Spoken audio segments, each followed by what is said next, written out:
We'll begin with an update, though, on what's been happening at the Saudi embassy in Tehran, which has been pelted with Molotov cocktails in response to Saudi Arabia's execution of a prominent Shia cleric.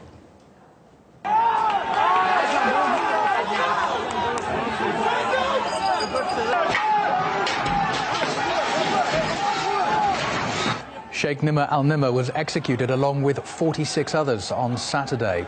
They were accused of plotting and committing foreign and domestic terror attacks. Angry mobs also attacked the Saudi consulate in the Iranian city of Mashhad, throwing petrol bombs at the compound. RT's Paula Sleer reports from the Iranian capital, Tehran. Protesters seemed to have broken into the ground floor of the embassy. They were throwing Molotov cocktails. They tore down furniture, they tore documents, and they also tore flags. They managed to bring down flags in front of the building.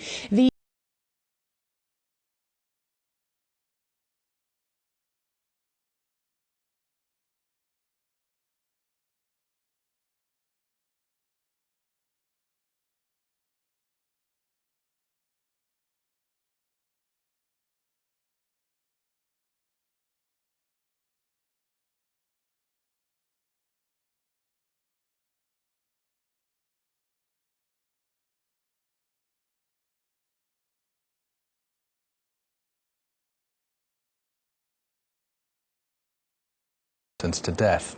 Al-Nimr also organised anti-government rallies in 2011 and 2013. Iran has warned Saudi Arabia of divine revenge for his death, with the killing adding further pressure to already tense relations between the two countries. Iran, as the leading Shia Muslim power in the region, has a long history of disputes with Saudi Arabia, which is led by a hardline Sunni monarchy. Governments have accused each other of supporting terrorism, and some of those allegations relate to the Syrian conflict, where the countries back opposing sides. Saudi Arabia is a close US ally, whereas Iran has strongly opposed Washington's influence since the 1979 revolution there. Both states are major oil producers, but both have conflicting strategies within OPEC. The killing of al-Nimr has also stirred anger in other Shia communities.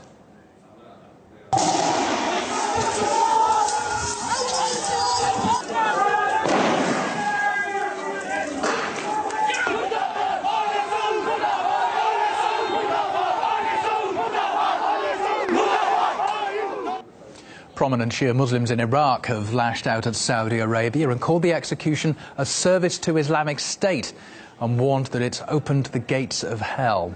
In Lebanon, the execution was labelled a grave mistake. Experts we spoke to say the killing of al-Nimr is a warning of the growing rift between Shia and Sunni Muslims across the region. The execution of Sheikh al-Nimr definitely is going to incite more sectarianism in the region and will definitely make the situation worse in different places, not just in Saudi Arabia. And so this is one of the reasons why so many people were calling out the Saudi government and demanding that he not be executed. A death penalty carried out against him is clearly an effort to stoke sectarian tensions between Shias and Sunnis throughout the region. So this is clearly going to foster instability in the Middle East, throughout the entire Muslim world. The US State Department also weighed in, warning its close ally Saudi Arabia against escalating sectarian division. The execution of prominent Shia cleric and political activist Nimr al-Nimr risks exacerbating sectarian tensions at a time when they urgently need to be reduced. Human rights groups stress that the killing is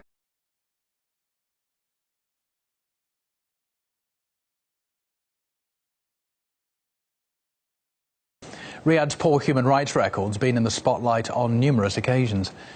One woman was beheaded for witchcraft and sorcery back in 2011.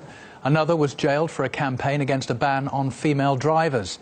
And Raif Badawi, a blogger, was sentenced to 1,000 lashes and 10 years in jail for insulting Islam on the internet. However, Saudi Arabia was recently appointed to chair a panel at the UN Human Rights Council, a decision that was widely dismissed as hypocritical. The head of the American-Iranian Council believes the US needs to take a much stronger stance against Saudi Arabia's policies. Saudis obviously is out of control these days. They go to Yemen, they go to Bahrain, they kill the Shia leaders, they kill the Shias, and that has to stop. I think the U.S. government has to make it very clear to the Saudis that that cannot continue. Saudis are now out of control. And unfortunately, I have to say, Saudis being a U.S. ally and doing all that it is, that they are doing, I think it's making the Americans look very bad. The U.S. government must do much more than it has done by just criticizing the Saudi Arabia. It must condemn and it must tell the Saudis that they have to stop it.